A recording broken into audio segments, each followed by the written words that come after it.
नारद पराशर पुंडरीक व्यास अम्बरीश सुख शौनक भीषम दंडभान रक्मंगाधर वशिष्ठ विभीषणादि एतान्नहं परं भागवतान् नमामि।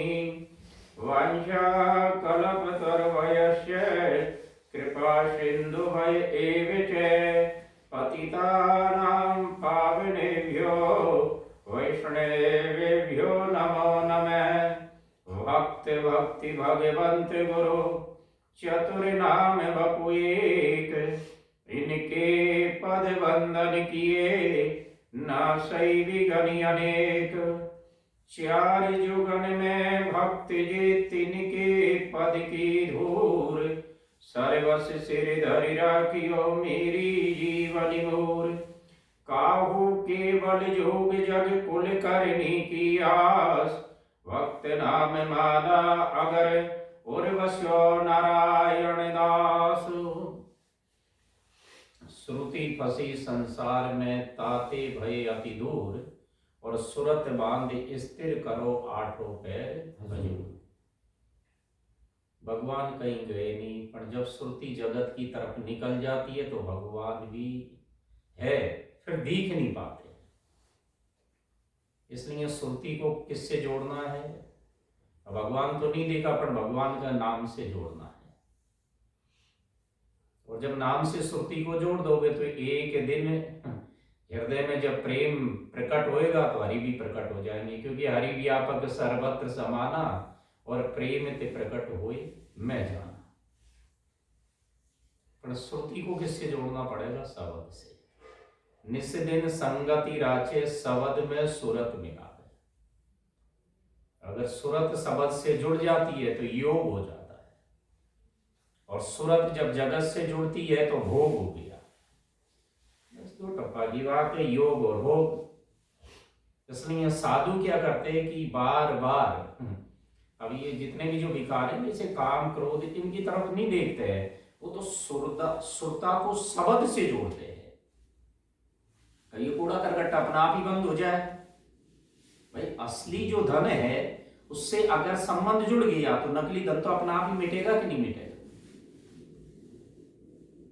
अब हम क्या है कि उनको पहले ही मिटाने की सोचते कि ये हटाओ ये हटाओ। कोई कहेगा भाई मन निर्मल होएगा तब भजन है, मन तो कभी निर्मल हो ही नहीं सके। कोई है कि भाई बिना निर्मल बिना भजन हो सके? या तो यह है कि भजन में लग जाओ बस, अपना आप ही निर्मल हो जाए। भाई लगना ही तो है, मूल बात तो लगना ही है।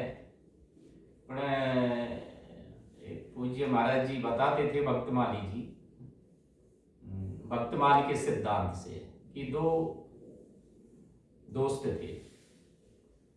अब उन्होंने विचार किया कि हम श्री जगन्नाथ जी के दर्शन करने चले, क्योंकि जीवन तो जा रहा है और हर क्षण बड़ा भारी कीमती है। और ये ग्रस्त में जब से हम फंसे हैं तो कीच में है, तो कम से कम जगदीश जी के दर्शन करके मनुष्य जीवन का लाभ तो ले लेंगे। अब दोनों मित्रों ने शाम की योजना बना ली। अब जो दूसरा जो मित्र था ना, उसके रिश्तेदार रात में मिलने वाले आ गए। उसने कहा कि भाई अगर मैं तेरे संग जाऊंगा तो ये मेरे को कोसेंगे जीवन भर। उसने कहा भाई मुझे तो जाना है, आप चले तो ठीक, नहीं चले तो ठीक, पर चलो एक काम करना, ये 100 रुपए का प्रसाद आप जगदीश जी के छंडा देना। ले लिया, वो चल दिया। अब चलते चलते बीच में संत भगवानों की जमात मिल गई। अब जमात मिलने के बाद में उसके मन में मनोरथ एक अलग चीज होता है, इच्छा एक चीज होती है। इच्छा केवल भोग के लिए होती है। मनोरथ जैसे कि परोपकार या साधु की सेवा के लिए या कोई भगवान की सेवा के लिए वो चीजें आती है, तो वो तो कल्याणकारी है। उसके मन में विचार आने लगे कि संत मिले, और पुराने जमाने में कोई यात्रा पे जाता था तो धन लेके नहीं जाता था, क्योंकि प्रभु पे एक तो प्रभु विश्वास था, और मार्ग में जितने भी जो लोग मिलते थे नहीं, चाहे जगदीश जी के जाओ चाहे बद्री नारायण के जाओ, आपकी सेवा में लोग खड़े रहते थे। अब प्रभु विश्वास रहा नहीं, इसलिए धन को टटोलते हैं। मुझे प्रारब्ध पहले रचा फिर रचा शरीर, तुलसी चिंता क्यों करे, भजले सिर रघुवीर। अब वो चल दिया, 100 रुपये उसके मित्र ने दे दिया, भाई मेरी तरफ से आप जगदीश जी के प्रसाद चढ़ा देना। लगभग 20 किलोमीटर दूरी पे जगदीश जी थे, उससे पहले संतों की जमात मिल गई, उनके दर्शन किए। दर्शन करते ही वो गदगद हो गया कि वाह, संतों के दर्शन हो रहा, प्रसाद बन रहा है। अब मन में मनोरथ आया कि मैं इनकी सेवा कैसे करूं, अगर धन होता तो सेवा करता, मैं तो खाली हाथ आ गया। पर वो विचार करने लगा कि मेरे मित्र ने मुझे 100 रुपये दिए है, चलो 99 रुपये सेवा में लगा देता। 99 रुपये उसने सेवा में लगाए। रात्रि में खुद जगदीश भगवान ने प्रकट होके उसको दर्शन दिए सपने में, और उससे ये कहा कि 99 रुपये मैंने स्वीकार कर लिए, और 1 रुपये का जो भोग लगाएगा नहीं उसको वो नहीं मानेगा। बाद में 1 रुपये का वो अटका छंडाएगा। तो कहने का मतलब, जब साधु की सेवा को भगवान मानते हैं, भाई आपने देखा होगा कि चित्रकेतु है, और चित्रकेतु के जीवन में बड़ा भारी शोक, जब भी पुत्र मर गया, पुत्र मरने के बाद में अंगिरा ऋषि और देव ऋषि नारद जी पधारते उसके द्वार पे, उनको संकर्षण भगवान का मंत्र दिया, और मंत्र देने के बाद में क्या है कि उनके तप के बल से उनके भीतर दिव्य शक्ति प्रकट हुई, और ऐसा विमान उनके पास मिला, चाहे जिस लोक में वो चले जाते थे, जहां चाहे मां। तो एक बार शंकर भगवान क्या है कि भगवती पार्वती को गोद में लेके, मतलब ऋषियों के बीच में उपदेश दे रहे थे। 2 चीज होती है, एक पश्चाताप होता है, एक अहंकार होता है। अहंकार जब जीवन में आता नहीं तो दूसरे के दोष देखता है, और पश्चाताप जब जीवन में आता है तो अपने दोषों को देखता है, क्योंकि उस टाइम प्रकाश होता है उसके भीतर। पश्चाताप में क्या, अपनी कमजोरी दिखेगा कि नहीं दिखेगा, और जब आदमी को अपनी कमजोरी दिखाई देने लगेगी तभी तो वो भजन कर पाएगा। और जब जीवन में अहंकार आता है, क्योंकि अहंकार में तो अंधकार मौजूद रहता नहीं, तो वो अपनी कमी नहीं देखता, दूसरे के दोषों को देखता है। अभिमान तो मिल गया तब के बल से। अब इधर शंकर भगवान वो परम्बा को गोद में लेके उपदेश दे रहे थे। उसने कही कि ये देखो इसकी दशा, दोष दिख रहा है कि नहीं दिख रहा। अब चलो भोलेनाथ जी तो उसमें मस्त थे कहने में, अब पार्वती से सहन नहीं हुआ, उसने कहा कि तू राक्षस बन। तत्काल वो अपने विमान से उतरता है और माता जी के चरणों में उन्होंने साष्टांग दंडवत किया। उसने कि मैं श्राप मिटाने के लिए दंडोत नहीं कर रहा हूं, पर मेरे भीतर जो दोष दृष्टि आ गई नहीं, इसको मिटाने के लिए कर रहा हूं। श्राप तो आपका स्वीकार है मुझे। फिर वही वृत्तासुर राक्षस कहेगा, मतलब मैं आपका संग नहीं करना चाहता हूं, आपके जो दासों के जो दास है नहीं, उनका संग मिले। दासानुदासो भक्तास्मि हुए, अहम हरे तव पादई के मूले, जो भी कहा है उसमें। तो यहां कहने का मतलब ठाकुर जी किससे रिश्ते है, अगर किसी भगत का संग मिल जाए। अब आप विचार करोगे कि साहब हमन को तो भगत मिले ही नहीं, विचार है कि नहीं भाई, जिन भक्तों की अपन चर्चा कर रहे हैं, पर आप मानसिक रूप से जैसे दिन भर तुलसीदास जी के संग रहो साहब, जैसे कि अब तुलसीदास जी है, मानसिक रूप से तो आप अपने संग नहीं। भाई तुलसीदास जी अब वो राम राम ले रहे हैं, भोजन कर रहे थे, उनको भी भोजन दो, उठे तो उनके संग वो अपने, मतलब 24 घंटे उनका संग करो, मतलब तो मिल गई नहीं संग। अब जब तुलसी का संग मिलेगा आपको, तो फिर गलत कैसे करोगे। आप भी सोचोगे भाई राम राम लू, राम राम लू, राम राम लू, विचार बदलेगा कि नहीं बदलेगा। अब एक दिन तुलसी का, दूसरे दिन नामदेव का संग कर लो, तीसरे दिन नरसिंह मेहता का संग कर लो। ऐसे कितने संत है भक्तमाल में भाई, संग हो गया कि नहीं हो गया। अब उनके संग करने से क्या होगा, उनका भजन फिर तुम्हारे पास आना चालू हो जाएगा। नहीं मेरी भाषा समझ लो, वो जो भजन कर रहे हैं नहीं, भजन उन्होंने जो किया है, उनका भजन फिर तुम्हारे मन को छूने लग जाएगा। और जब उनका भजन मन को छूने लग जाएगा, जिस मन में विकार भरे पड़े हैं वो निर्मल होएगा कि नहीं होएगा? अब इससे तो सरल कोई उपाय नहीं हो सकता है। मतलब जब आप सोए तो उनको भी आसन लगाओ, ऐसे नहीं कि तुम नहीं सोगे, मतलब आप भोजन करें तो उनको भी थाली लगाओ, आप बैठे तो उनको भी बिठाओ, मतलब आप चले तो उनको भी संग में, मतलब 24 घंटे आपके संग रहना चाहिए। अगर 1 महीना कर ले तो जीवन के बहुत से विकार अपने आप ही जगह छोड़ छोड़ के चले जाए, क्योंकि आपके मन के तल पे कौन निवास करेगा? फिर तुलसी नाम। और आपने सुना का उसमें क्या दुआवली में, अंतर्यामी गर्भगत संत सुंदरी माई, तुलसी पूजे संत के तो दोनों ही पूजे जाए।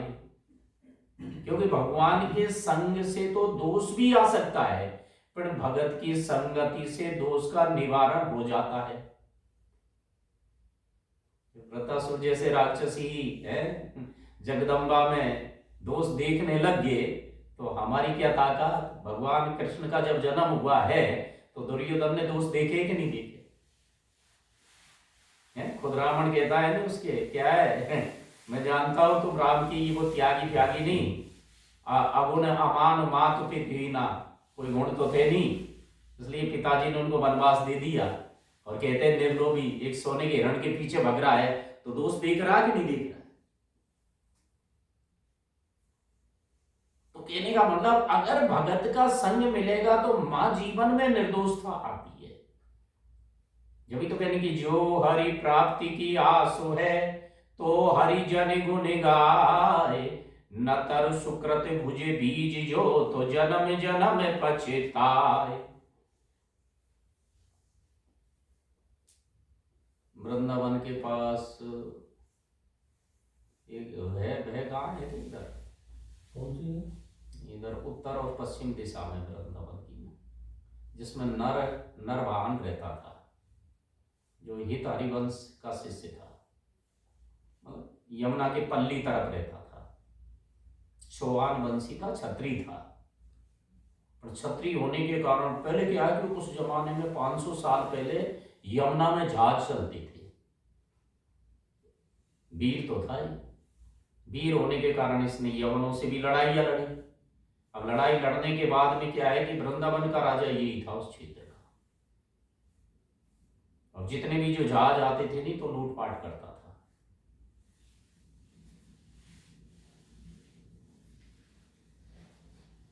और एक कोई जहाज वाला जहाज को ले जा रहा था जिसमें अपार धन था, मतलब उस जहाज को उसके पास भी हजारों आदमी थे। अब हजारों आदमी के बाद में क्या होता है कि उसको फिर बाद में उनके कई आदमियों को तो मार दिए। मारने के बाद में भी, क्योंकि जिस क्षेत्र में जाते हैं तो टैक्स देना पड़ता है, नहीं देना पड़ता है। इसके पास मजबूत योद्धा थे, युद्ध हुआ, युद्ध में फिर बाद में कही गई उसकी सेना पराजित हो जाती, हजारों आदमी थे। और पराजित होने के बाद में जो जहाज को ले जाने वाला था उसकी 24 साल की अवस्था थी और धनी बहुत था। जहाज को तुम्हारे बांध दिया और उसको बंदी बना दिया, जेल में डाल दिया। अब जेल में डालने के बाद में, जेल में तो दासी उसको टुकड़ा देती रोटी, जैसे कुत्ते को रोटी डाली जाए नहीं ऐसे। अब वो विचार करने लगा, अब अपने परिवार की याद आने लगी कि मेरी घरवाली का क्या होगा, मेरे बेटे का क्या होगा। ममता तो होती है। और आज की रात के बाद में ये मुझे कभी भी फांसी के तख्ते पे चढ़ा सकता, मारेगा ये तो। जब आदमी के प्राण संकट में फंस जाते हैं तो कोई कोई युक्ति तो चाहिए।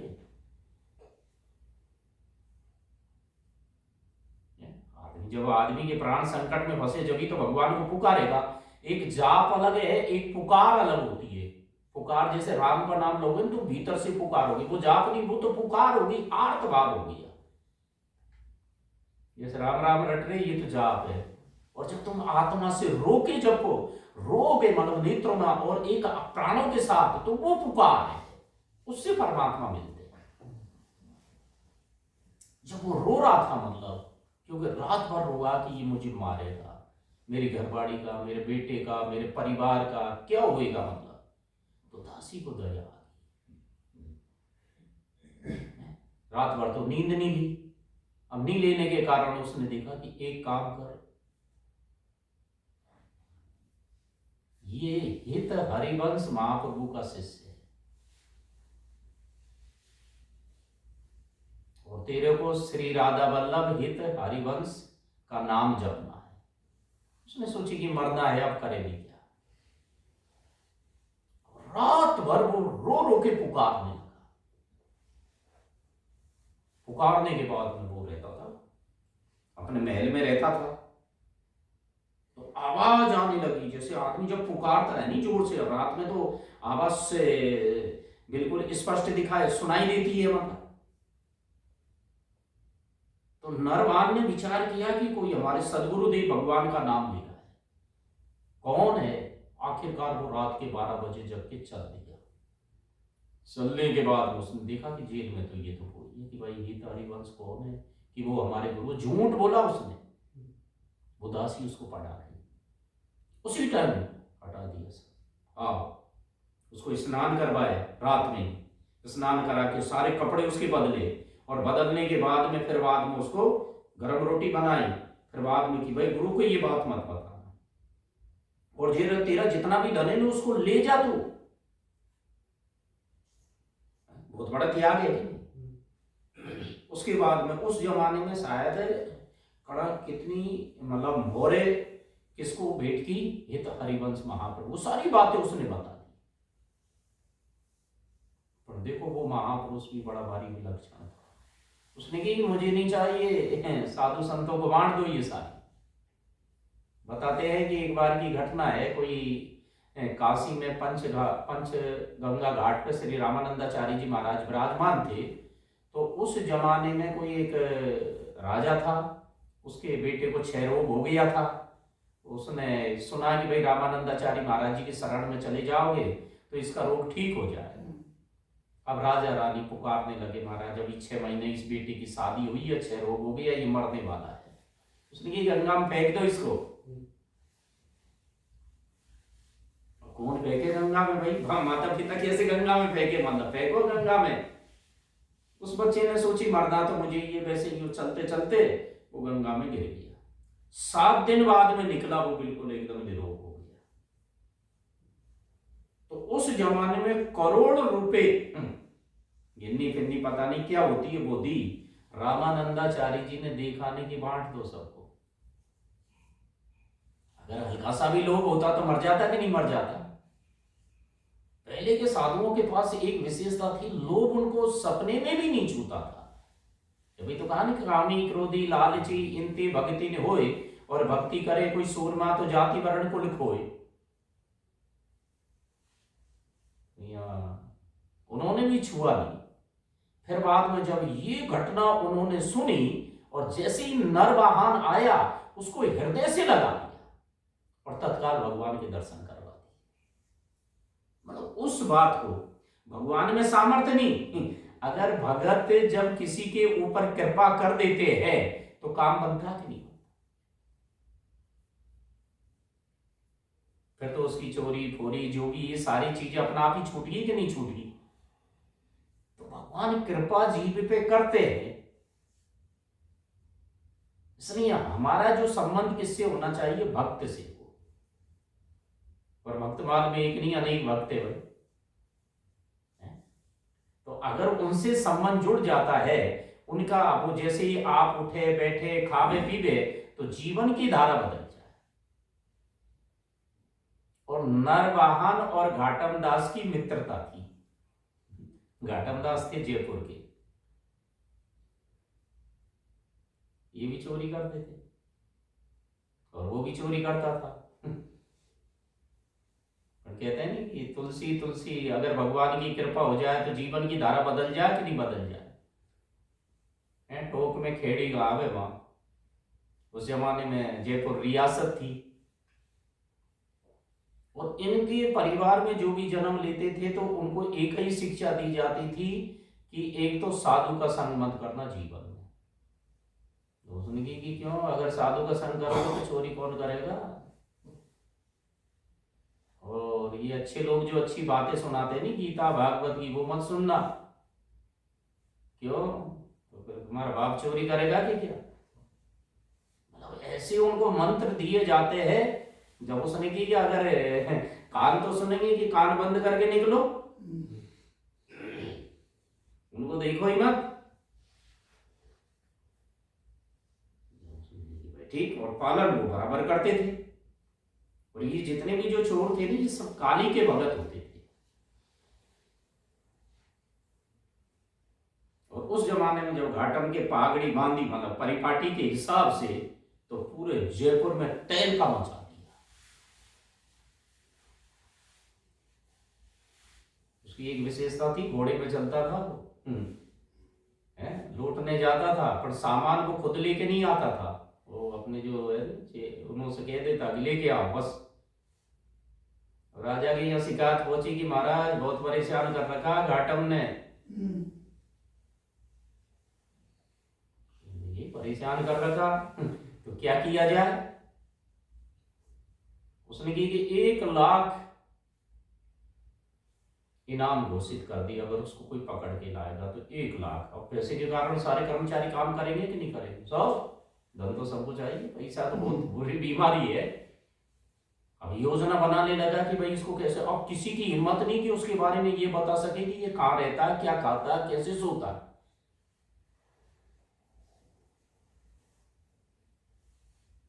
दो पर्वत थे, उनके बीच में वो रहता था।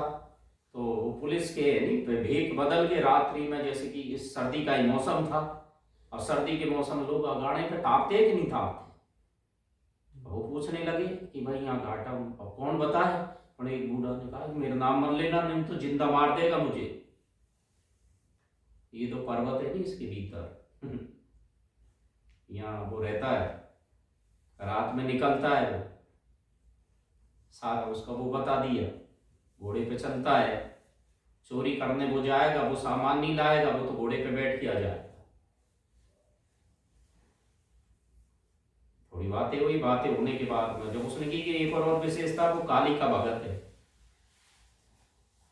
तो सारी जगह छानबीन होगी, और कहाँ रहता है, क्या रहता है, सारी चीज का पता चल गया। और एक दिन मतलब क्या है कि वो कोई बाजार में काम के लिए जा रहा था। अब जाने के बाद में क्या होता है कि सत्संग जैसे साधु की कोई कुटिया नहीं, पहले पगडंडी सकड़ी होती थी, इधर भी उधर, वो निकल रहा था। अब निकलने के बाद में वो नल और दमयंती का चरित्र चल रहा है कि भाई देवताओं के क्या लक्षण होते। किसी जिज्ञासु ने प्रश्न किया कि महाराज मेरी जिज्ञासा है, देवता और मनुष्य में क्या अंतर है। उसने कहा कि देवताओं की छाया नहीं होती है, देवताओं की माला कुमलाती नहीं है, देवताओं के पैर जमीन में टिकते नहीं, थोड़े से ऊपर रहते हैं, देवताओं के पसीना नहीं आते हैं, देवताओं की आंखें नहीं झपकती है। ये सारे देवों के लक्षण बताए। उसने इतना सुना कि देवताओं की छाया नहीं होती है। अब कान है वो, क्या कान बंद करके तो आ रहा था, पर संयोग से उसी टाइम सूंड का कांटा लगा इतना, जो ऊपर से नीचे निकल गया कान से। जैसे ही वो निकाला, कान से उंगली हटाई और आवाज आई कि देवताओं की छाया नहीं होती है। वो पिताजी के वचन का आज पालन नहीं हो रहा, क्योंकि माता पिता गुरु प्रभु की वाणी बिना विचार करे सब जाने। बड़ा कष्ट हो रहा है कि यार ये तो बात भीतर मन में घर कर गई, अब करे क्या। अब केवल एक ही तो सत्संग की बात सुनी है, और ये जीवन को बदलेगी इसके। मतलब एक ही बात जीवन को बदलेगी। अब वो जो सिपाही है, अब वो प्लानिंग बना रहे कि अब इसको कैसे पकड़ा जाए। और घाटम ने कि भाई देवताओं की छाया नहीं होती है, देवताओं की छाया नहीं होती है।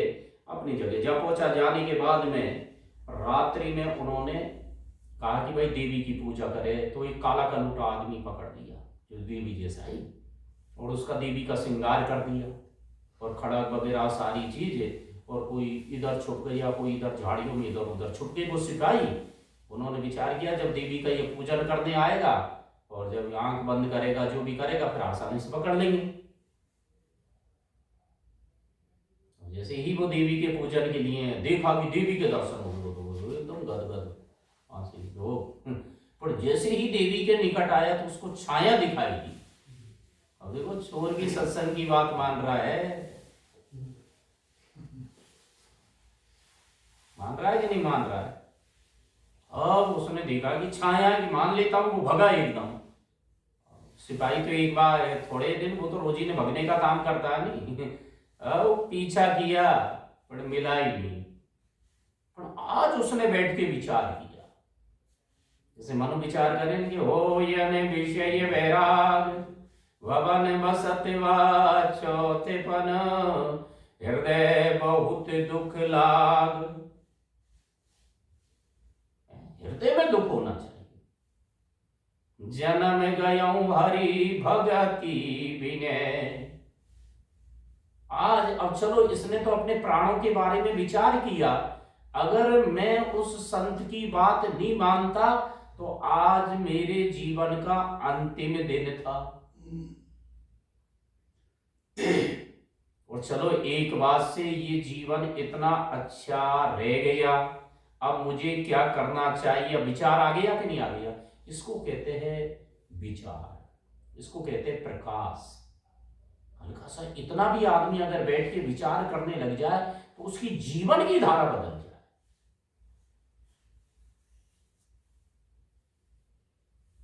बोध हो या होश में आया कि एक बात से तत्काल उसकी कुटिया में जा पहुंचा, उसको साष्टांग दंडवत करी। और साधुओं के पास युक्ति होती है, वो जितना करते हैं नहीं उतना ही बताते हैं। उसने कि भाई आप है कौन? कि भाई मैं तो डकैत हूं। तो भक्त माली जी बताते हैं कि अगर आदमी सत्य बोलता है तो उसके भीतर कुछ न कुछ मौजूद है परमात्मा का अंश, मतलब वो भक्ति कर सकता है। हम खोटे काम करें फिर भी सत्यवादी बनते हैं कि नहीं बनते? इसलिए मन में सुधार नहीं हो सकता है।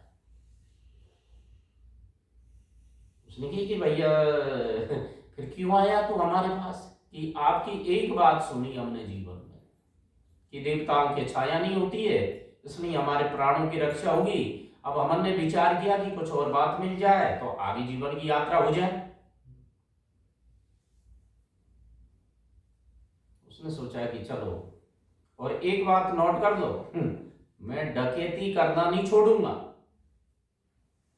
युक्ति ये साधु ने सोची कि भाई चलो डकैती तो ये करेगा। फिर भी उसने कहा कि एक तो जीवन में झूठ मत बोलना, क्योंकि साच बराबर तप नहीं तो झूठे बराबर पाप। और जाके हृदय साच है तो ताके हृदय आप। तो सत्य मत छोड़ो हे नरा, सत्य छोड़या पथ जाए। और सत्य की बांधी लक्ष्मी तो फिर मिलेगी आए। उसने कहा कि ठीक, और बताओ। जो दूसरा कहा कि मतलब जो भी तू प्रसाद पाया नहीं तो भगवान के भोग लगा के पाना। उसने कहा ठीक है, पाले नहीं, पर चोरी तो करेंगे नहीं क्या? फिर गले में तुलसी की माला, माथे पे तिलक, और 1000 काम छोड़ के भी आरती के दर्शन करना। एक कीमती बात बताते इस पूज्य भक्त माली जी। जब आरती की जाती है, मतलब घी के द्वारा ही तो करते हैं, तो उस घी की ज्योति में अगर भगवान के मुख के तुमने दर्शन कर लिए तो करोड़ों जन्म के पाप नष्ट हो जाते हैं। इसलिए आरती की महिमा है। शायद अमृतसर की घटना, अमृतसर की एक माँ थी जो राधा वल्लभ की मंगला आरती के दर्शन करती थी। उसको नैन वृंदा श्री राम वृंदावन में निवास करने लगी, मंगला के जरूर दर्शन करती थी। अभी एक दिन क्या है कि मंगला के दर्शन के लिए जा रही है तो इधर यमुना से एक कोई काली छाया सी आती है और उसकी पिटाई करने लगी, बेहोश हो गई, जमीन पे गिर गई। अब गिरने के बाद वो उसके मन में यही था, अरे राधा वल्लभ भगवान, मेरे तो ये चिंता मैं मरूं या नहीं मरूं, पर तेरी आरती के दर्शन हो जाए। उसके कारण उसको होश आ गया, आपकी आरती रहेगी। तो 15 मिनट फिर आरती जब वो मां जाती है नहीं तभी होती है। पाप आके तो खड़ा होता है जीवन में, ऐसी कोई बात नहीं है। पर जब ठाकुर जी का सुमरन हो जाता तो पाप छोड़ जाता है कि नहीं छोड़ जाता?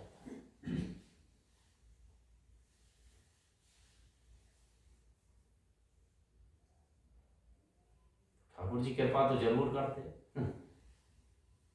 तो इधर मतलब क्या कहते हैं कि 4-5 बातें उन्होंने बता दी कि भाई आरती के भी दर्शन करना। अब वो तो गले में अब भगवान का नाम जपने लग गए मस्त होकर। और पहले तो क्या होता है कि हमारा शरीर के साथ संबंध होता है, फिर आत्म शक्ति और प्रकट हो जाती है जब हम भगवान से जुड़ते हैं। जब 2 बल हो गए, यानी एक तो शरीर का बल और एक परमात्मा का बल। धीरे धीरे मतलब कहीं कहे कि अब उसने कि भाई चोरी की तो कह रही है, अब वो राज दरबार में ही चोरी करने जा पहुंचा। वो डरता थोड़ी था क्या? अब फाटक है, 7 फाटक थे। अब पहले फाटक पे सिपाही खड़ा था, उसने कही कि कौन? गुरु का शब्द याद आ गया। गुरु ने कहा कि झूठ मत बोलना। बोला कि चोर। वो डर गई। उसने सोचा कोई राजा का आदमी है, नाराज हो गया कि जा। अब 7 फाटक में जब उसने नहीं टोका तो 7 जगह उसको टोका नहीं। राजा और रानी महल में सो रहे थे और 9 लखा जो हार था नहीं, उसको उसने उठाया और चल दिया। चलने के बाद में घुड़सवार में मतलब लाल रंग का जो घोड़ा था उसके ऊपर बैठ के निकल गया। इधर गुरुजी ने कहा कि जहां भी आरती हुए 1000 काम छोड़ के आरती के दर्शन करना। तो मंगला हो रही थी, घोड़े को नीचे छोड़ा, हार को भी माई पटक दिया और भगवान के सामने जाके खड़ा हो गया। तुलसी ने लिखा ना कि सन्मुख होए जीव मोई जबई और जन्म कोटि अब नासई तबई। और दर्शन करते करते वो बताते थे कि घी की ज्योति में अगर भगवान की छवि को निरख लिया जाए तो तत्काल वो निर्दोष हो जाता है। इधर रानी पुकारने लगी मेरे हार की चोरी होगी। 9 लखा हार है। तड़पने लगी हूं। अब वो उनसे पूछा कि भाई कौन आया, कि अब वो तो सच अब झूठ कैसे बोले। घुड़सवार में गए तो घोड़ा भी गायब। अब घोड़ा गायब होने के बाद में मातो तैल का मच गया कि दौड़ो दौड़ो दौड़ो, घाटम घाटम घाटम। थोड़ी तो दूरी पहुंचा होगा, वो आरती के दर्शन करने लग गया। घोड़ा नीचे। उन्होंने कहा कि मिल तो गया, मंदिर में खड़ा भगवान की आरती के दर्शन करना है। दर्शन करने के बाद में जब नाबा जी लिखेंगे जो घोड़ी है नहीं उसका रंग बदल गया। जैसे ही वो घोड़ी के पास आया, इधर राजा के कर्मचारी खड़े, इधर वो, घाटम दास का हृदय बदल गया। अब वो दोष को नहीं छोड़ना चाहता। नहीं, आज वो दोष भगवान का इस चमत्कार को देख के मतलब मेरे लिए ठाकुर जी ने क्या नहीं किया। जब तो लिखा मंजन फल पे किए तत्काला, काक होए पिक बकम मराला, सुनिया चरज करे जन कोई, सतसंगति महिमा नहीं गोई, वाल्मीकि नारद घट जोनी, निज निज मुखनी कई निज होनी, जलचर थलचर नवचर नाना, जे जड़ चेतन जीव जहाना, मति की रति गति भूत भलाई, जे विजयी जतन जहां जो पाई, सो जानव सतसंग प्रभाव, लोकों वेदन आन पाओ, और बिनु सतसंग विवेकन होई। राम कृपा बिना सुनो हो गया कि नहीं हो गया? उसके नेत्रों से झर झर आंसू आने लगे घाटम दास जी के नेत्रों से। ले गए राजा की दीवार पे उसको। राजा भी जब इस घटना को राजा ने देखा कि भाई घोड़ा तो मेरा ही है, पर इसका रंग बदल गया, सफेद रंग का हो गया। राजा रानी उसके चरणों पे गिर गए और घाटम से कहा कि जितना तुझे धन चाहिए कि अब नहीं चाहिए, अब नहीं चाहिए। अब तो केवल एक ही धन है मेरे जीवन में, राम नाम रूपी धन। बदल गया सारा जीवन। मतलब गुरु वाणी का पालन करने से जीवन की यात्रा बदल गई कि नहीं बदल गई? अब कौन सा इसने तब किया आप बताओ। इसलिए यहाँ पे याद जी हो योगी अतीत पिता सो मेरो कछु काज नाही, हो योगी अतीत पिता सो मेरो कछु काज नाई, प्रीति पर तीति रीति मेरी मति हरी है। सारी जीवन की धारा बदल गई। जिस धन के लिए क्या क्या कर रहा था, मौत करता था, लोगों को लूटता था, आज सारा उसका जीवन का बदलाव आ गया।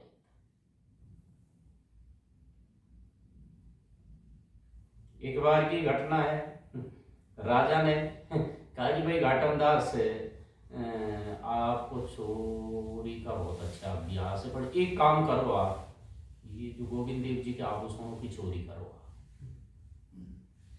मतलब राजा जब तो मित्रता होगी नहीं आपस में, उसको वक्त दिया कोई धन की। अरे राजन जब ये चीजें छोड़ दी दोबारा क्यों आप ऐसा कह रहे हैं आप? ना ना ना, तभी हम आपको चोर सच्चा मानेंगे। तो उसने पत्र किसको लिख दिया? नरवाहन को। किसको लिखा? नरवाहन।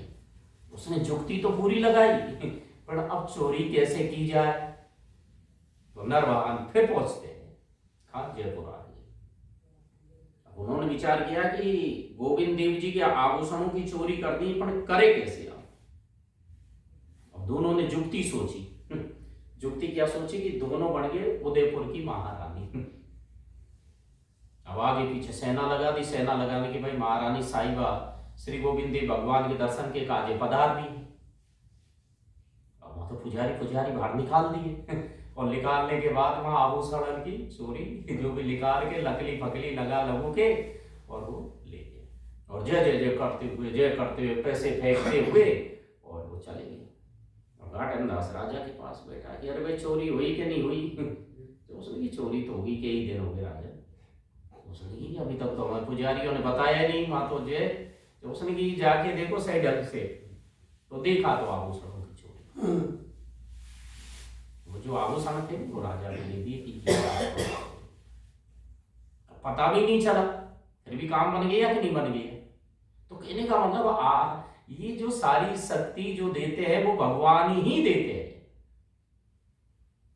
एक दिन उनके मन में विचार आया कि मैं भगवान को भोजन कैसे करवाऊं। इच्छा होती है कि नहीं होती? कर्मा को खींचड़ो, जो भी ऐसे मन में भाव आया।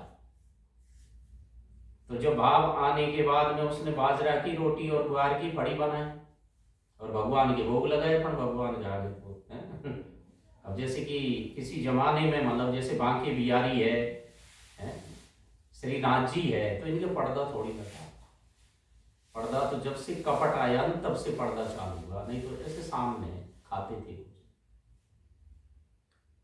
श्री रंगनाथ इत्यादि जो ये जो महापुरुष हुए नहीं, इन्होंने पर्दा नहीं लगाया। इनके सामने जैसे बच्चा पाता है नहीं भोजन, ऐसे भगवान इनके प्रकट होके भोजन पाते हैं।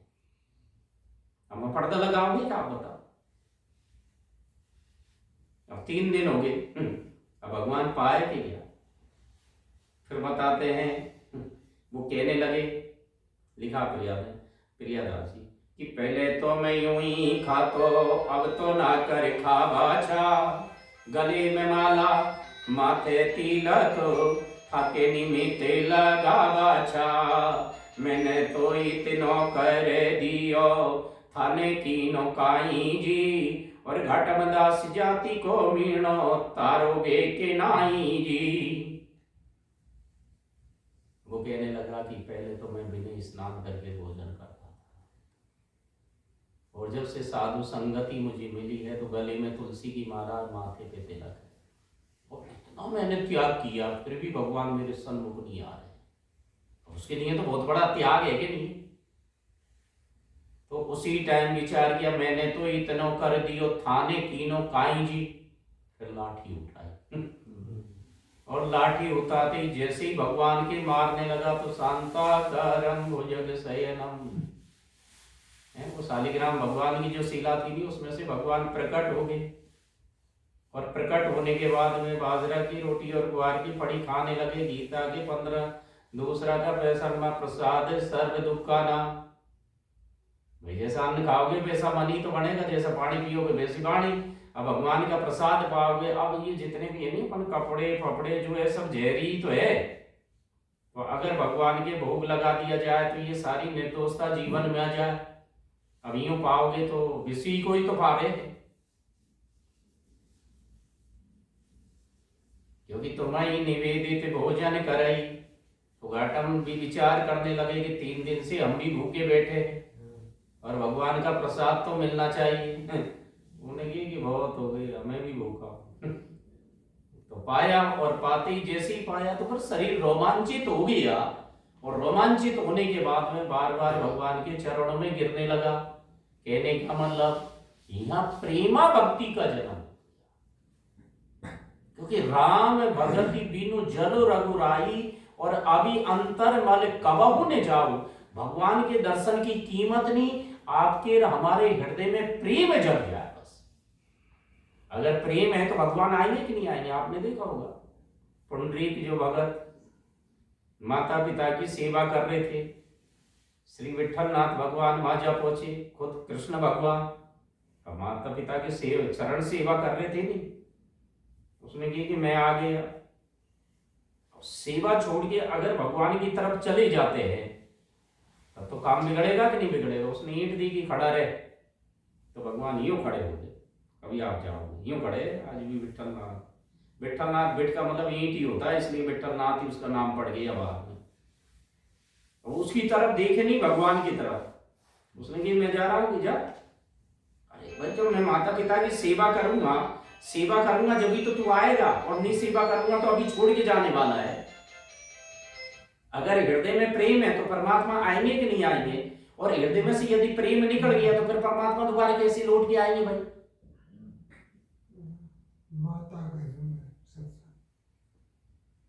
तो सबसे कीमती चीज क्या हो गई? भगवान का प्रेम ही तो हुआ। मीरा के पास क्या था? विरह ही तो था बस। क्योंकि जासु विरह सोचूं दिन राती, और रटहूं निरंतर गुण गण पाती। तो ये भगवान की कृपा से ये चीजें प्रकट होती। भगवान की कृपा का मूल जो मंत्र है वो भगत का संग, किसी संत का संग या भगत का संग। अब इनका जब संग करोगे जब भी तो हरि की कृपा होगी कि नहीं होगी? तो चित्रकेतु जैसे इनके पतन हो गए हैं, आप सोच रहे। और आपने देखा होगा कि नारद के जीवन में जब अहंकार आ जाता तो रुख बदल, भगवान का मन बदल गया एकदम, क्योंकि रोग हो गया नहीं। उसने सोचा कि मैंने काम को जीत लिया, तो हमारे भीतर तो कभी भी तो विकार आ सकता है, अहंकार कभी भी आ सकता है। अब उस अहंकार को कैसे मिटाओगे भाई? अगर किसी भगत का संग करोगे तो कम से कम चेता तो देगा कि ये बीमारी है भाई।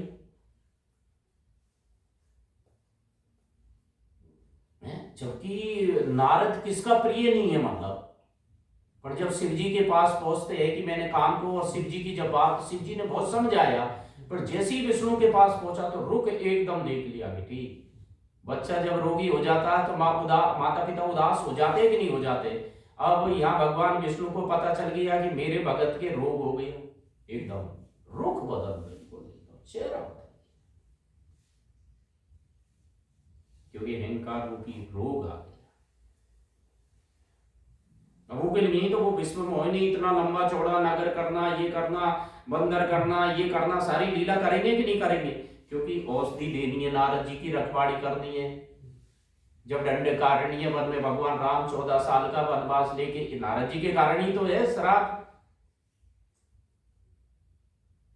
जब ये चौपाई ना बोली जाती कि सदा करऊं अरे जिनकी रखवारी, और जिमी बालक राखई महतारी।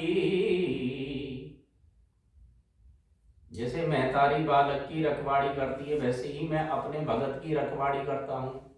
अब ज्ञानी की कौन करेगा? भगत की तो भगवान कर सके। इसलिए यहाँ कहते हैं कि योगी अति तपिता सो मेरो कछु काज नाहि। इनमें तो कर्ता भाव है। मीरा कहती नहीं कि जोगी आया जोग करन को, तप करने सन्यासी, और साधु आया हरि भजन को, हमें वृंदावन के बासी। भजन का मतलब उसके भीतर मैं नहीं है। अगर मैं आ गया तो फिर भजन किस बात का बताओ। मतलब मैं गिरने के बाद में ही भजन चालू होता है। जिससे छोटे से बच्चे के भीतर मैं नहीं होता है, तभी तो मां का दूध आता है कि नहीं आता। सृष्टि का नियम भी देखो, जिस बच्चे में मैं नहीं होता है तो मां से अपना आप ही दूध प्रकट हो जाता। जब दूध प्रकट हो जाएगा तो भगवान प्रकट क्यों नहीं होंगे भाई।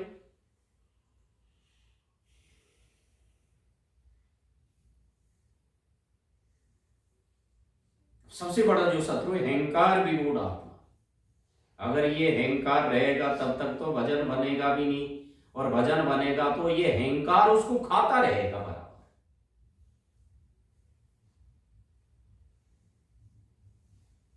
इसलिए मीरा कहती कि मनुआ राम नाम रस पीजे,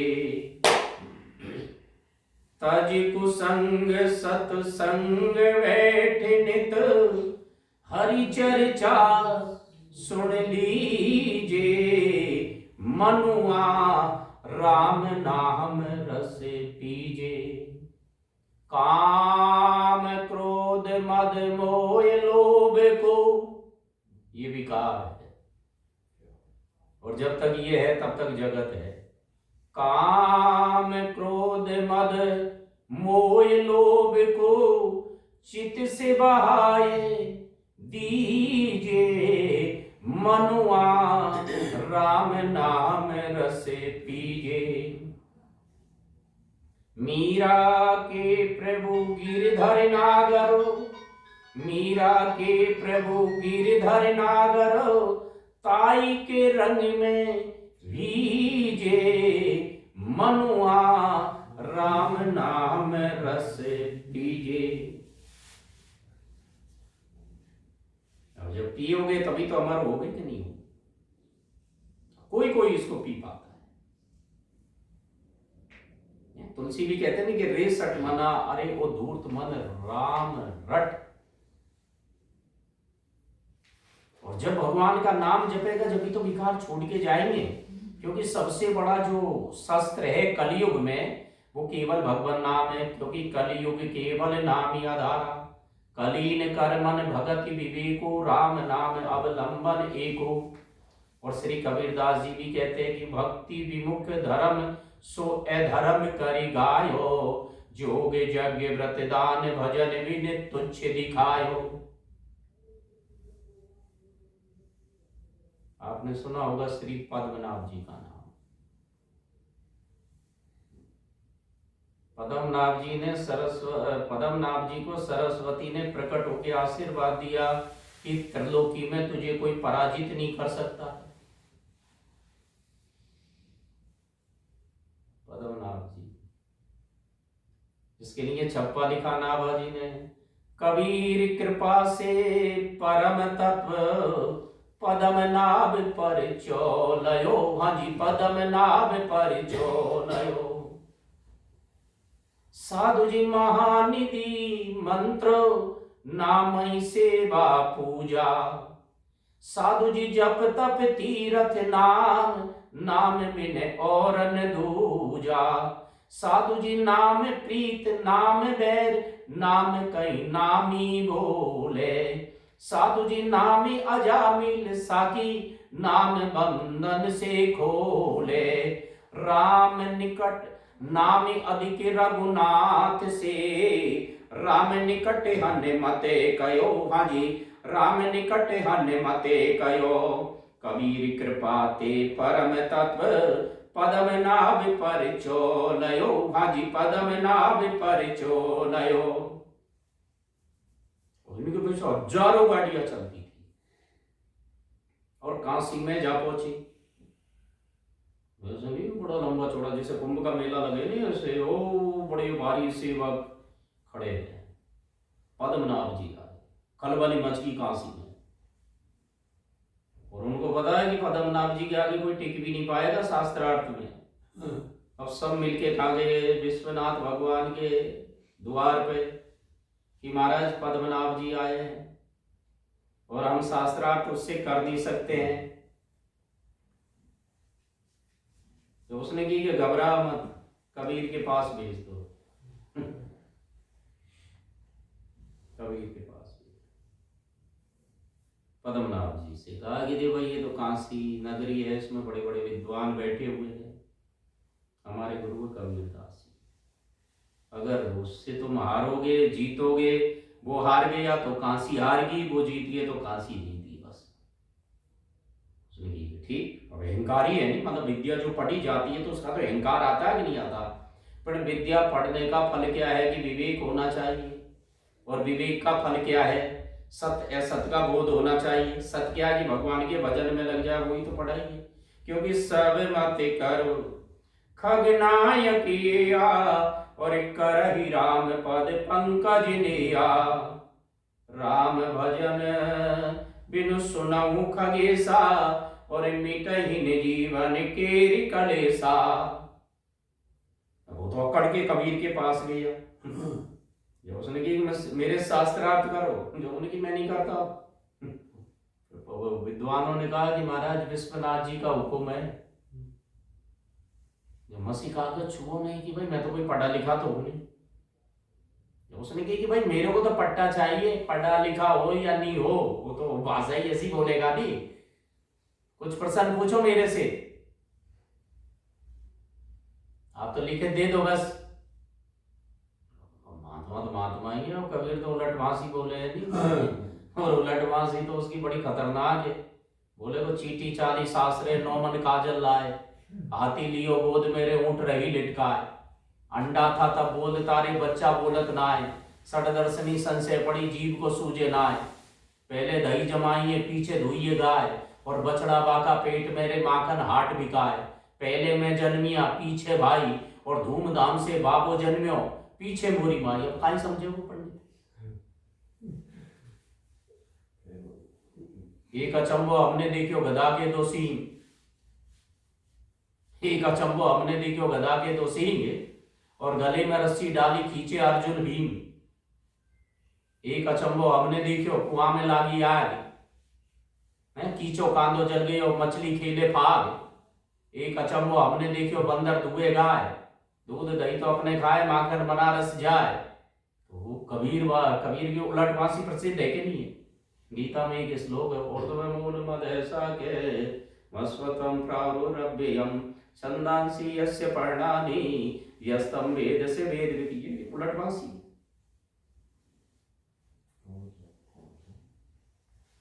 ये बाहर का है।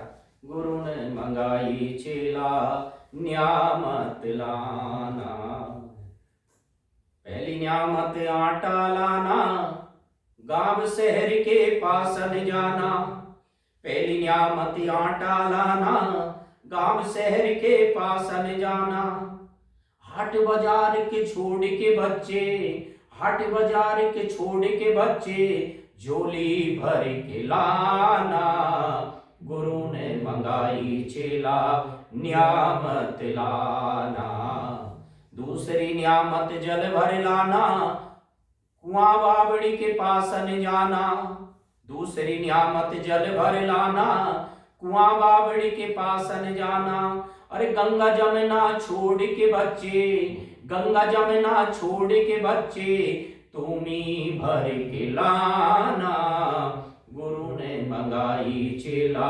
न्यामत लाना, तीसरी न्यामत लकड़ी लाना, वन बिहड़ के पास न जाना, तीसरी न्यामत लकड़ी लाना, वन बिहड़ के पास न जाना, और गीली सूखी छोड़ के बच्चे, गीली सूखी छोड़ के बच्चे, गट्ठर बांध के लाना, गुरु ने मंगाई चेला न्यामत लाना, चौथी न्यामत कलिया लाना, जीव जंतु के पास न जाना, चौथी न्यामत कलिया लाना, जीव जंतु के पास न जाना, और जिंदा मुर्दा छोड़ के बच्चे, हंडिया भर के लाना, गुरु ने मंगाई चेला न्यामत। उलट बांसी,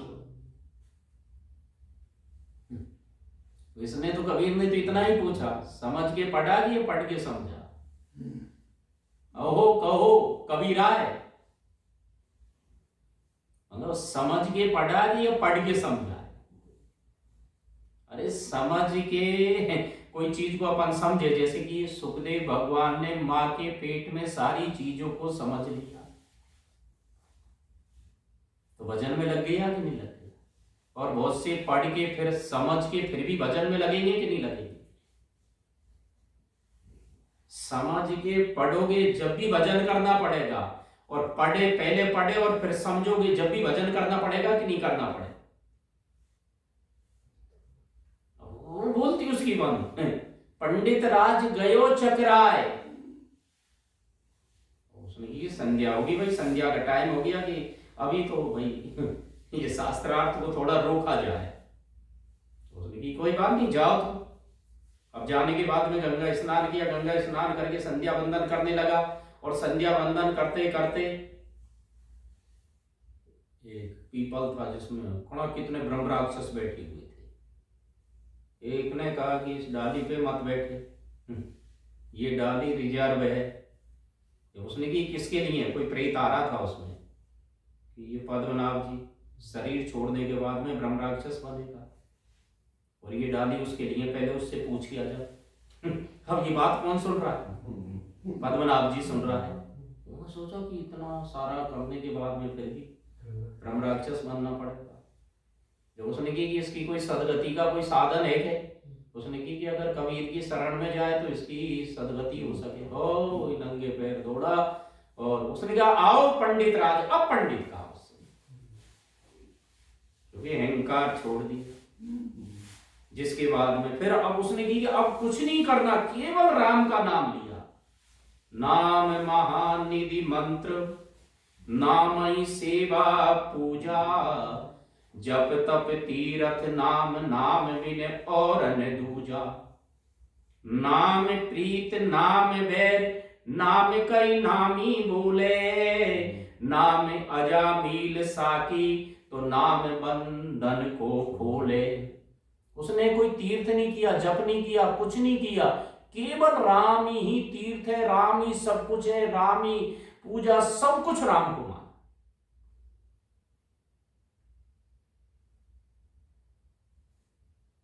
अब एक बार की घटना, वो गुरु महाराज जी के लिए एक जल कलश लेने जाते तो एक कोई आदमी को कुष्ठ रोग हो गया, और कुष्ठ रोग भी ऐसा जैसे अग्नि में जले नहीं, ऐसा सेठ था। कुष्ठ रोग होने के बाद में मतलब क्या है कि वो बड़ा भारी परेशान। जब ज्यादा परेशान होने लगा तो मैत्राणी भी को मंडोली देख पहुंचा कि अरे इसका कोड़ी है। उसने ये किया इसकी भी तो मेरा मरना ही ठीक है, सब लोग मेरे से नफरत करे। तो उसने विचार किया कि अब तो मैं गंगा में कूद के मरूंगा। लोगों ने समझाया भाई अधोगति, अरे अधोगति में तो जा रहा हूं, यहाँ की जो मैत्राणी भी मेरे मुंह को देख के ही झाड़ू को क्या करूंगा ऐसे जीवन को जी के मैं, मतलब जब भी जग जा रहा हूं दुख नाना, सबसे कठिन जाति अपमाना, वैसे ही दुनिया में गल्ला दुख है। तो एक शिला बांध रखी थी, उसी टाइम श्री पद्मनाभ जी भी जा रहे थे। उसने देखा कि लोगों बड़ी भारी भीड़ हो रही है भाई, लोग समझा रहे, ये जा पहुंचे वहां तक कि भाई क्या बात है। उसने की आप गंगा में कूदो और 3 बार राम का नाम ले लो। कहती बिल्कुल शरीर कंचन जैसा हो गया उसका। फिर कबीर के पास आया, उसने की अभी तो तेरे नाम की महिमा नहीं जा रही। ये तो नामाभास से ही हो जाता है भाई। जैसे सूर्य निकला नहीं और सूर्य का जैसे ही आभास होने लगता है तो अंधकार मिट जाता है कि नहीं मिट जाता है? इस पे दृष्टांत देते थे भक्त माली जी समय, इसका देते थे राजा दशरथ का। आपको पता राजा दशरथ शिकार करता था और शबद वेदी बाण की विद्या उसके पास थी। श्रवण कुमार अपने माता पिता को तीर्थ यात्रा करवा रहा था। रात्रि में सरजू के तट पे वो रुका हुआ था। रात्रि में उनके माता पिता को प्यास लगी। उसने कही कि बेटा मन को बहुत प्यास लग रही है, पानी लिया। अंधेरा था, तूमी लेके वो जाता है। राजा दशरथ शिकार की तलाश में था, और जैसे ही उसने पानी को डुबोया, डब डब की आवाज आई, एकदम हो ऐसी आवाज आई, तो राजा दशरथ ने बाण छोड़ दिया। और जो बाण मारता है वो शिकार को जरूर जाके देखता है। तो वो किसकी छाती में लगा? श्रवण कुमार की छाती में। बाण भीतर घुस गया। राजा दशरथ जा पहुंचे, जाने के बाद मुझसे की कि मैं तो मरने वाला हूं, पर मेरे माता पिता अंधा अंधी है, उद्दालक और चंद्रभागा, उन्हें आप जल पिला देना, और आप एक काम करो, ये बाण को निकालो, बाण निकलते ही मैं मरूंगा, और मैं तो श्राप तुझे दूंगा नहीं राजा। जैसे ही उसने बाण को निकाला, उसने अपने प्राण छोड़ दिए। वो ले गया, बहुत देरी होगी थी। उन्होंने पूछा कि सारी, पानी तो पिलाया नहीं, पर उसने बता दी सारी बातें। अपने बेटे को लेके आ जा, चिता बनाई, चिता संस्कार किया। उसी टाइम जब इसकी ये जो हत्या लग जाती है, सारा शरीर काला हो गया राजा दशरथ का। और राजमहल में कैसे जाए? तो गुरु नैमिषारण्य में तप कर रहे थे, वो जंगल में चले गए। इनका जो बेटा वामदेव था, वामदेव वो था, उसने 6 बार राम का नाम लुभाया, बिल्कुल शरीर यूं ही हो गया। फिर वशिष्ठ आया, इसलिए अंतिम में जब नाम राजा दशरथ जब शरीर छोड़ेगा नहीं, तो 6 बार नाम लेगा, राम राम कही राम कही, राम कही राम, 6 बार नाम लेके, क्योंकि उनको पता है कि राम की महिमा विशेष है। कितनी बार लेगा? 6 बार। आंखों से देखी है नहीं, मतलब शरीर एकदम काला पड़ा है, और फिर बाद में चलो उसको श्राप दे दिया। कोई कहते कि भाई निषाद बन जा, कोई कहता कच्छप बन जा, कुछ भी हो जा, मतलब कि भाई आपने भगवान के नाम की, तो नाम की तो विशेष महिमा है। या कबीरदास जी ने कहा कि नामाबाद से ही काम हो जाता है, इसलिए अभी और भजन कर, और भजन कर। पद्मनाभ जी, नाम की महिमा को तो कोई जान भी नहीं सकता है। श्री भक्तमाली जी अजामिल का उदाहरण देते थे इसमें भी लिखा, छप्पे में भी आपने देखा होगा कि अजामिल त्रिकाल संध्या करने वाला ब्राह्मण था, कन्नौज का था। त्रिकाल संध्या, सदाचारी था, वेद पाठी था, मंत्रों का ज्ञाता और था, माता पिता का बड़ा भारी भगत था, मतलब जितनी भी शास्त्र की जो भी मर्यादा, सबका पालन करने वाला आदमी था। एक दिन जंगल में माता पिता ये देव की अर्चना के लिए फूल लकड़ी लेने के लिए गया, एक वेश्या को देखा, बस उससे उसका जीवन बिगड़ गया। किसी शूद्र के साथ वेश्या रमण कर रही थी। रमण करने के बाद में उस दृश्य को, अब वो पूरा वेद का ज्ञान नहीं, अब फैल हो गया पूरा, खुद अपने आप को खूब समझा गए। पर बताते हैं कि जब आदमी गलत मार्ग पे पैर रखता है, तो उसके भीतर पूर्व जन्म के जितने भी जो संस्कार है नहीं, उसी क्षण प्रकट हो जाते हैं, हावी हो जाते हैं, पूरी तरफ से उसको घेर देते हैं। मतलब रात भर वो विचार करे, विचार करने के बाद में फिर वो ही नारी का चिंतन बार बार हुए, और ये दुर्दशा होगी। आखिरकार उस वेश्या के पास जा पहुंचा, उसको धन दे के अपने द्वार पे लेके आ गया। पिता की संपत्ति, उसने सारी जो भी कर्म करने चाहिए, कथा तो आप लोगों को पता ही है, वो स्थिति पैदा होगी। अब उसका खान पीन सब बदल दिया। पर भगवान की जब जीव के ऊपर कृपा होती है, तो संतों की जमात आई, मस्करे बैठे हुए थे कि हाँ अजामिल बहुत बड़ा भगत है। संतों की मंडली जा पहुंची। अब जाने के बाद में उसकी जो घरवाली जो वेश्या थी नहीं, वो तो शिकार के लिए जंगल में निकल गया था। तो उन्होंने कहा कि भैया अजामिल भगत है कि क्या? उसने सोचा कि इनको किसी ने गलत बताया। जैसे ही उसने संत के दर्शन किए, उसका भी कोई पुण्योदय हो गया। उसने माथा टेका किया, बैठो। अब अजामिल तो वो क्या है कि हिरण वगैरह मार के ला रहा था। घरवाड़ी ने कहा कि ये बाल्टी, ब्राह्मण तो था, संस्कार तो उसमें पहले ही थे। तो पहले क्या टकसारी महात्मा क्या करते थे, जैसे तुम कुआं पे स्नान करने जाएंगे नहीं, तो पूरे गीले कपड़े से आते थे, घर पे आके वस्त्र बदलते थे, क्योंकि बीच में कुछ और भी तो हो जाते हैं नहीं ऐसे ही।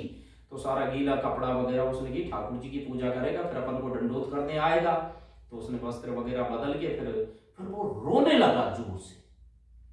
तो संतों का हृदय तो सरल ही होता है, सब चीज उसकी जानने के बाद में कहा कि इस घरवाले के जो बच्चा है उसका नाम नारायण रख देना।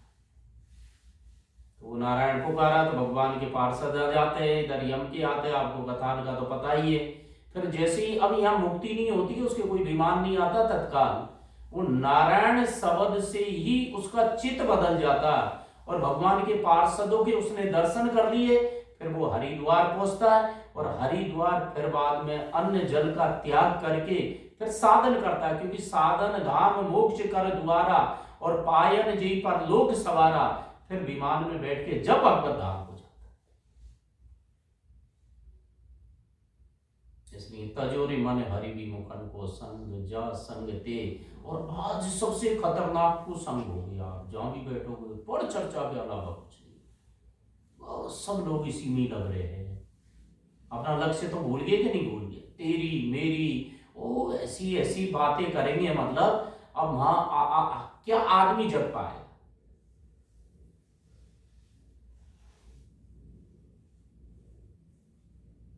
इसलिए भगवान की कृपा से मौका मिला है। अब ज्यादा तो अपन नहीं कर सके, पर अगर ठाकुर जी का नाम थोड़ा सा भी लिया जाए तो वो कल्याण करने वाला है, क्योंकि राम राम रटते रहो जब तक घट में प्राण, और कबहू तो दीन दयाल के भनक पड़ेगी काम। क्योंकि चार पैर धंधे गयो, तीन पैर गयो सोए, एक पैर हरि भजन बिने कैसे मुक्ति हो। उज्जल पहने कापड़ा पान सुपारी खाए, और कबीरा हरि भक्ति बिने तो बांधा यमपुर जाए। तुलसी तो इतना कहते थे कि एक घड़ी आदि में पुनियाद, और तुलसी संगत साधु की तो हरे कोटि अपराध। जीव जग सकता भगवान के नाम से बड़ा कोई धन नहीं है। तभी तो कहते कि आगे धन दो पीछे धन दो, धंधा में और धन दो, और धंधा में राम को भजे भाई राम को बंद दो। इसलिए भजन तो वही शिव को करना पड़ेगा। भक्तमाल में तो या गीता में पढ़ो या किसी में भी देखो, एक नहीं अनेक साधनों की चर्चा है, पर कलयुग में सरल सुगम साधन है नहीं, क्योंकि एक कलिकालन साधन दूजा जोग यज्ञ जप तप व्रत पूजा, रामीय सुमेरिय गाइए रामई, और संतत सुनिए राम गुण गाओ। जैसे छोटा सा बच्चा माँ की गोद में बैठता है कि नहीं बैठता, तो जो नाम लेगा वो राम की गोद में बैठ जाएगा, और जिसने नाम को छोड़ दिया तो आप बताओ। यह लिखा तुलसी भाव कुभाव अनक आल सयऊ, नाम जपत मंगल दिशि दसहु। मतलब भगवान का नाम चाहे भाव से लो चाहे कुभाव से लो, वो तो मंगल ही मंगल करने वाला है।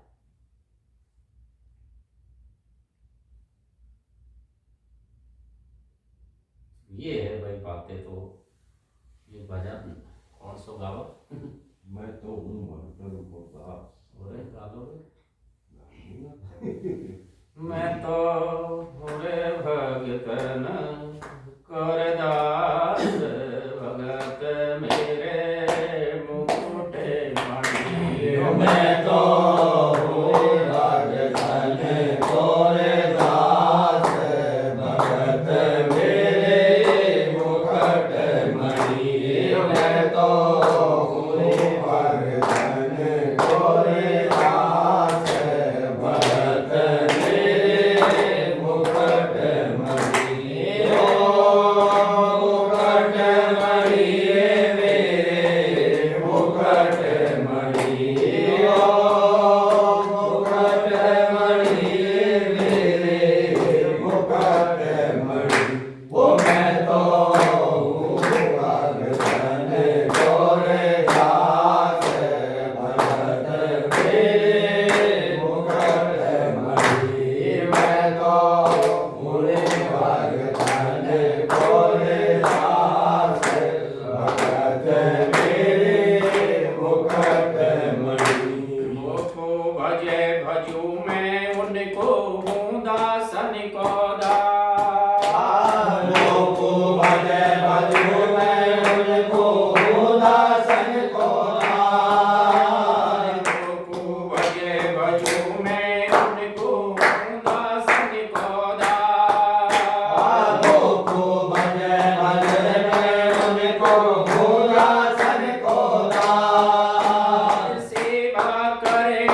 करूं मैं सेवा सेवा करे करूं मैं सेवा सेवा करे करूं मैं सेवा हो साचो विश्वास बोलो नहीं तो फिर बैठे हो बोलो सेवा करे करूं मैं सेवा हो साचो विश्वास सेवा करे करूं मैं सेवा हो साचो विश्वास सेवा करे करूं मैं सेवा हो साचो विश्वास सेवा करे करूं मैं सेवा हो साचो विश्वास यही तो मेरे मन में ठनी रे मैं तो हुए भगतन तोरे दास भगत मेरे मुकुट मणि मैं तो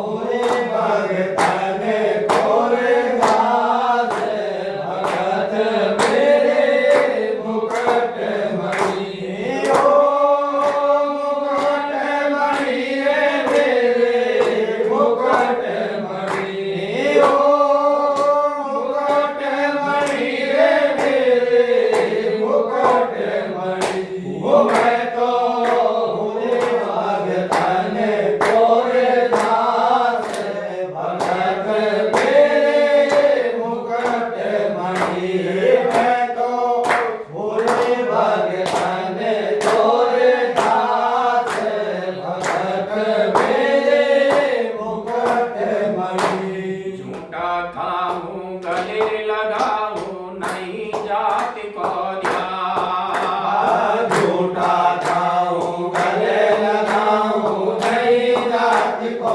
ध्यान झूठा खाऊं गले लगाऊं नहीं जाति को ध्यान झूठा खाऊं गले लगाऊं नहीं जाति को ध्यान आचार्य विचार करूं नहीं देखूं देखूं प्रेम समान आचार विचार करूं नहीं देखूं देखूं प्रेम समान आचार्य विचार करूं नहीं देखूं देखूं प्रेम समान आचार विचार करूं नहीं देखूं देखूं प्रेम समान भगत हित नारी बड़ी मैं तो हुए भगतन कोरे दास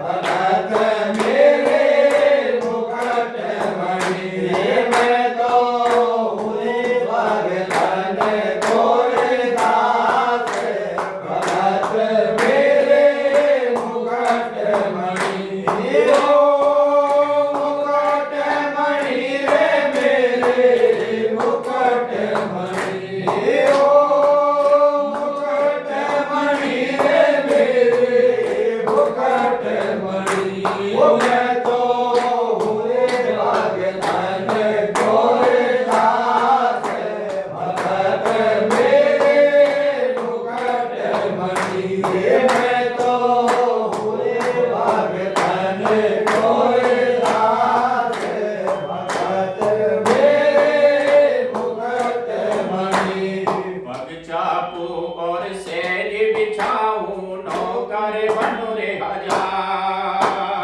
पग चापू और सहज बिछाऊं नौकर बनो हजार पग चापू और सेज बिछाऊं नौकर बनु रे हजार पग चापू और सहज बिछाऊं नौकर बनो हजार आगो बैल बनु रे गढ़ बारो बिन तन चारत बार आगू बैल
मणि ओ मैं तो हूँ भाग्य धन गोरे नाथ भगत मेरे मुकुट मणि मैं तो हूँ भाग्य धन गोरे नाथ भगत मेरे मुकुट मणि बिनो परण विसार भगत को पूरो परण निभाऊं अपनो परण विसार भगत को पूरो परण निभाऊं बिनो परण विसार भगत को पूरो परण निभाऊं अपनो परण विसार भगत को पूरो परण निभाऊं साधु जाचक बनूं कहे सो पीछे तो बिक जाऊं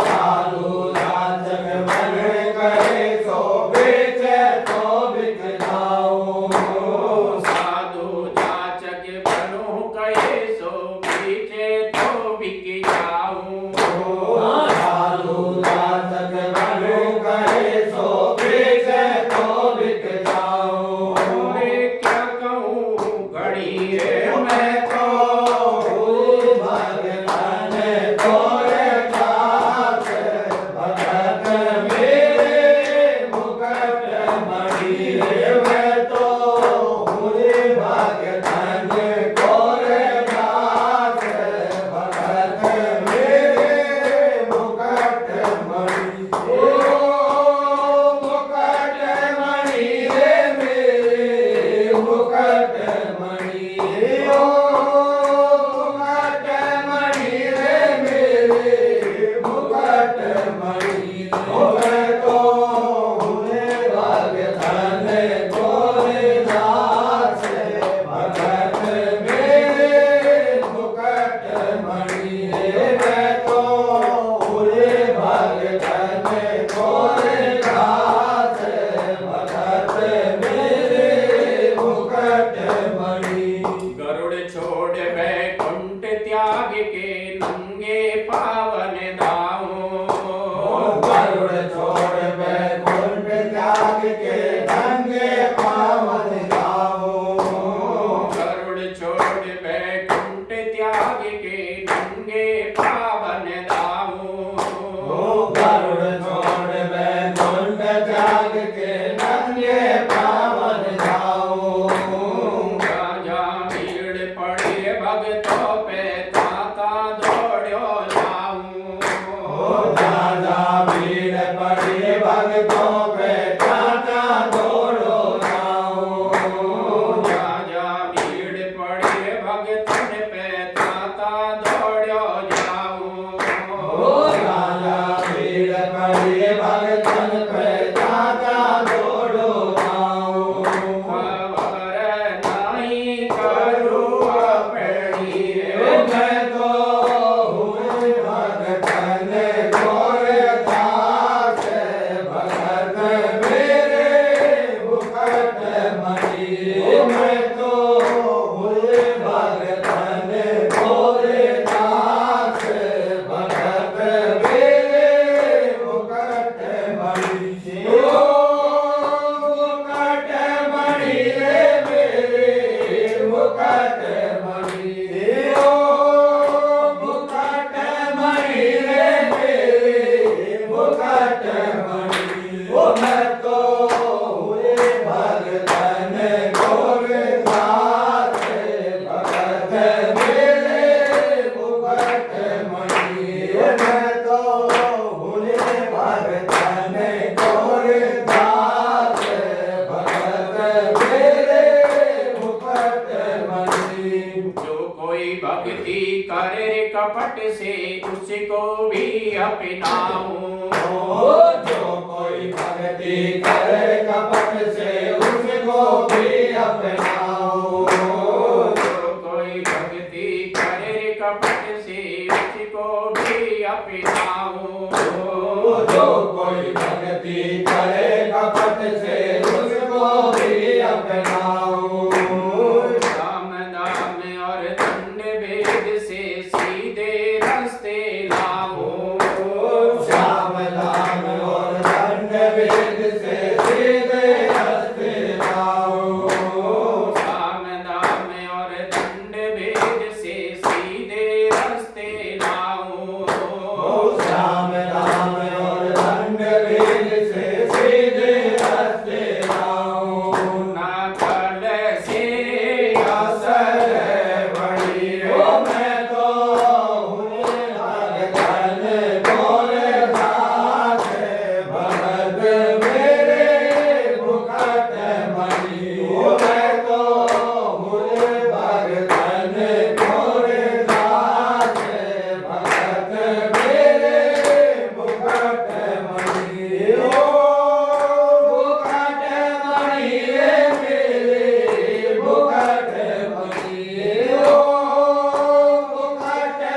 मणि रे मेरे मुकुट मणि वो मैं तो पूरे भगतन तोरे दास भगत मेरे मुकुट मणि वो मैं तो पूरे भगतन तोरे दास भगत मेरे मुकुट मणि जो कुछ बनी बनेगी उसमें करता मुझे ठहरावे।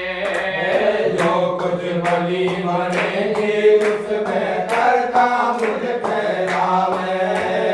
जो कुछ बनी बनेगी उसमें करता मुझे ठहरावे। जो कुछ बनी बनेगी उसमें करता मुझे ठहरावे। नरसी हरि गुण चरणन चेरो औरन शीस नवावे। नरसी हरि गुण चरणन चेरो औरन शीस नवावे। नरसी हरि गुण चरणन चेरो औरन शीस नवावे। नरसी हरि गुण चरणन चेरो औरन शीस नवावे। की मरता के एक घड़ी रे मैं तो पूरे भगतन तोरे दास भगत मेरे मुकुट मणि। मैं तो पूरे भगतन तोरे दास भगत मेरे मुकुट मणि। ओ मुकुट मणि रे मेरे मुकुट मणि।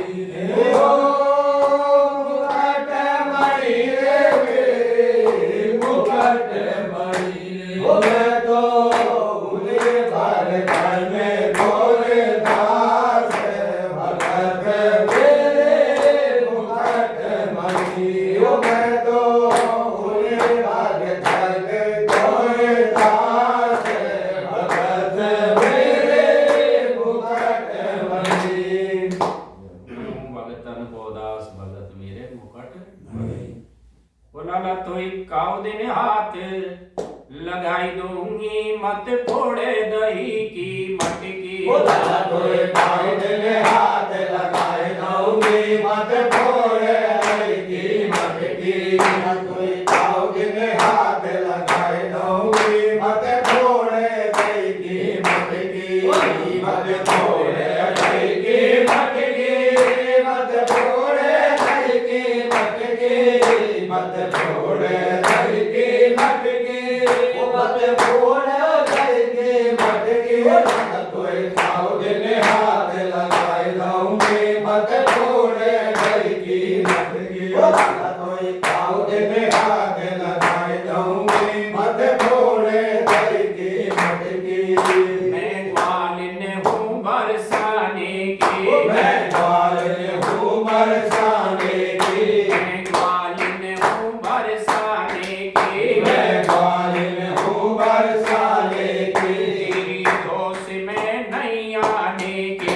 तेरी दोष में नहीं आने की।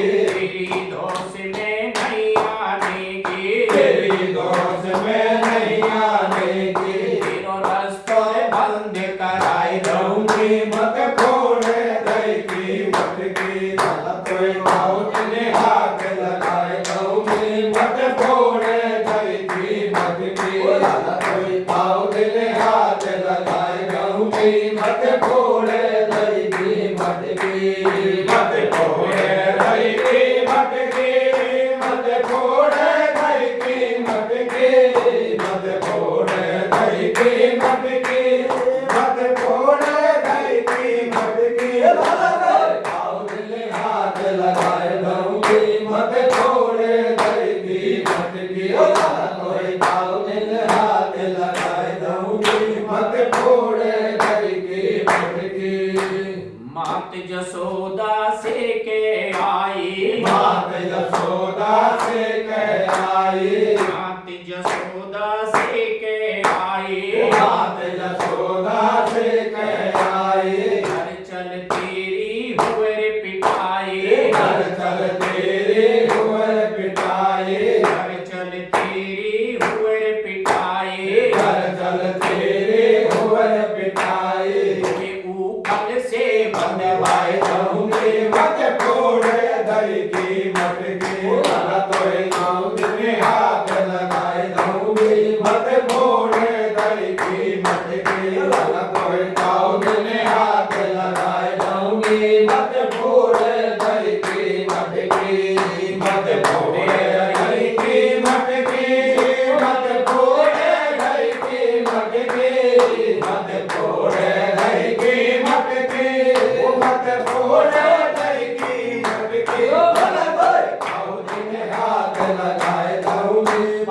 घोड़े दही की मटकी दादा कोई पाँव बिन हाथ लगाए जाऊंगी मत घोड़े दही की मटकी एक कमरिया काली तू पे एक कमरिया काली तो पे एक कमरिया काली तू पे एक कमरिया काली तो पे रतन जड़ते हैं भूषण रो पे रतन जड़ते हैं भूषण को पे रतन जड़ते हैं भूषण रो पे रतन जड़ते हैं भूषण को पे तो चोरी तो ये लगाए लगाए जाऊंगी मत घोड़े दही की मटकी दादा कोई पाँव बिन हाथ लगाए जाऊंगी मत घोड़े दही की मटकी दादा कोई पाँव बिन हाथ लगाए जाऊंगी मत घोड़े दही की मटकी मत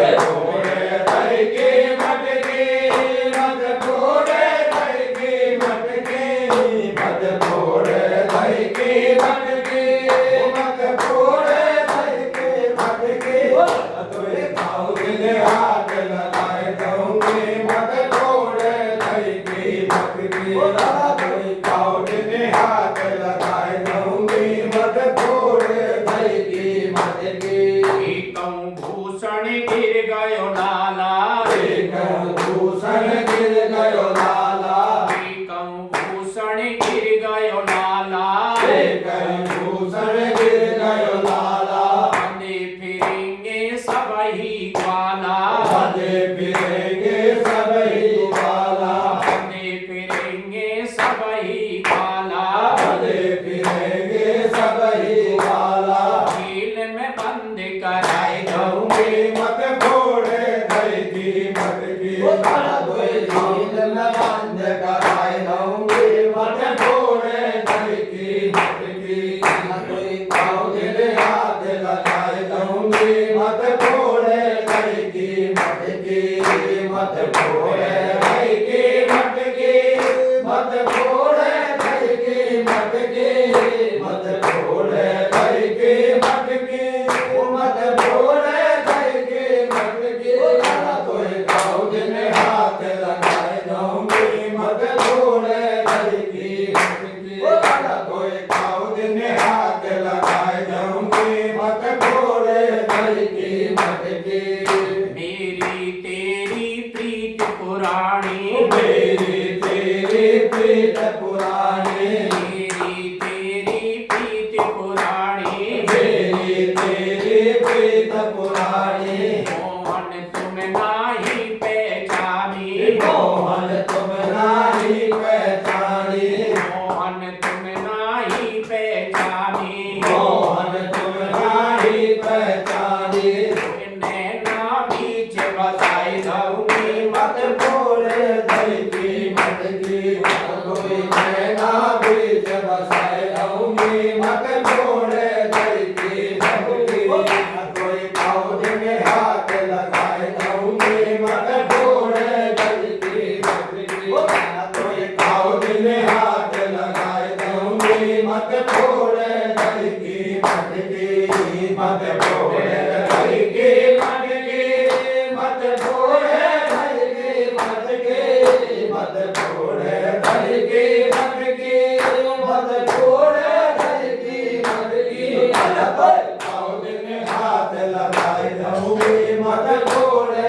दही की मटकी पाँव बिन हाथ लगाए जाऊंगी मत घोड़े दही की मटकी जय बद्री विशाल नटवर नागरिया जय बद्री विशाल नटवर नागरिया जय बद्री विशाल नटवर नागरिया जय बद्री विशाल नटवर नागरिया ओ नटवर नागरिया के गिरधर नागरिया नटवर नागरिया गिरधर नागरिया नटवर नागरिया के गिरधर नागरिया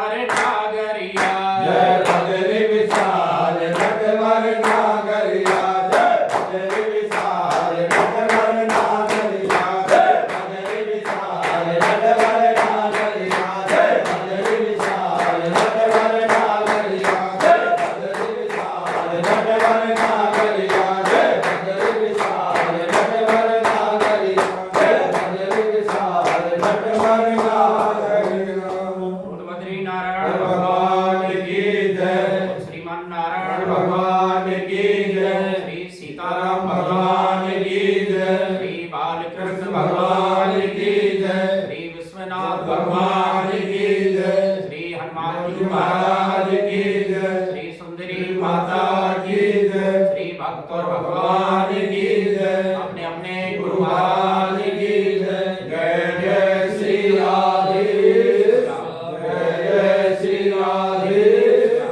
जय जय श्री राधे हर हर महादेव हर हर महादेव हर हर महादेव श्री वो डब्बू ले ले मैं